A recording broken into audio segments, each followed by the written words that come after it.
Hi, what's up you guys, this is me, Coxo. Now I apologize I haven't made a video on this channel in about, almost 2 months.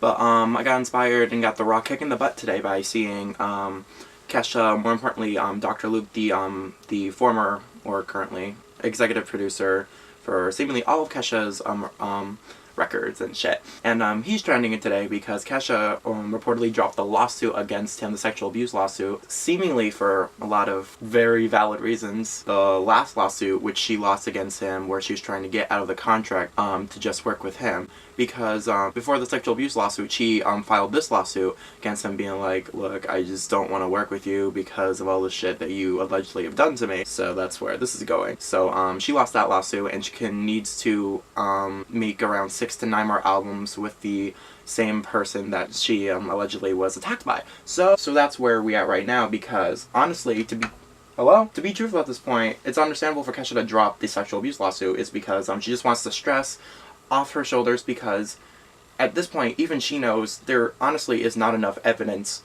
to support her claim. And that's just honestly kind of sickening, because if all this turned out to be true, if what she was saying was true, she's forced to make 6 more albums with the guy. It's honestly very disgusting at this point, if it turns out to be true. If it ever turns out to be true. I myself am pro Kesha, 100% on this case, because Kesha, I grew up with Kesha. She still is a huge fucking inspiration to me. When she came out with TikTok and all that shit, I just loved her attitude. I loved the music. I could dance to it. I got Animals for Christmas back in like 2009, 2010, and I bumped it, and I was like bumping into my car at 4 a.m. in the morning. Very nostalgic. I always think about it from time to time, because I loved every fucking song on that album. And it's like really rare for me at that time, where I would buy albums physically from the store and love all the songs on it. And then just to like think about when all this shit was happening, and she was like promoting all of this like self-confidence and standing up for yourself and not giving a fuck, all this shit was happening behind the cameras and all the spotlight and shit. When all this shit started coming out, all the allegations that she was saying were coming out, there's a lot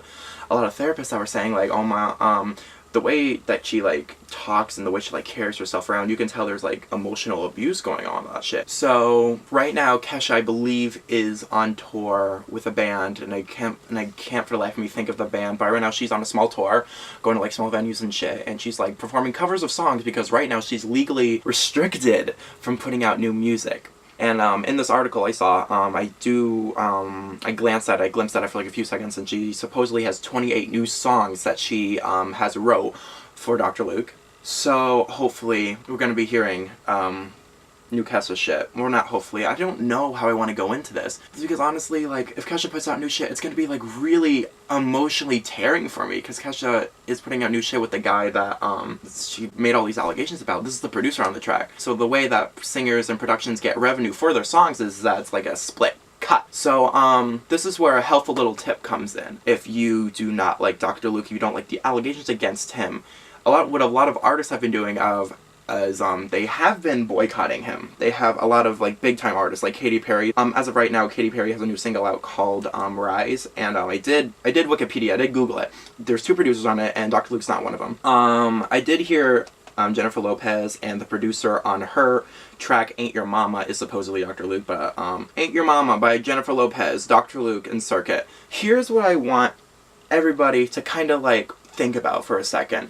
Anytime a big artist starts coming out with like a new single or a new album or anything like that, stop, wait a couple days. I know this is hard, but fucking, it's not a big deal. You wait a few days. You wait for the album to like, or the single to like, you know, spread around and shit like that. You wait for information to come out. You wait for Wikipedia to update the album and shit like that. Producers continuously get revenue whenever the track that they put out with the artist is put, and every time someone buys it, they get like revenue for that. So for instance, if you still listen to TikTok, if you still buy TikTok from Kesha, for instance, even today, they're gonna get a portion of that. They're gonna get a portion of your money, and that goes to him. Just like, this is my helpful way of kind of like boycotting him, and boycotting the artists that supposedly work with him too, like Jennifer Lopez. I didn't buy Ain't Your Mama. I'm not gonna buy Ain't Your Mama, but you know, I did listen to it a couple times. You know how I listen to it? I go to YouTube, I type in Ain't Your Mama lyrics. I don't click the official lyric video. I click a fucking fan-made lyric video. You know what I do then? If I like it, I go to YouTube to MP3 and I download it. And then it's on my phone.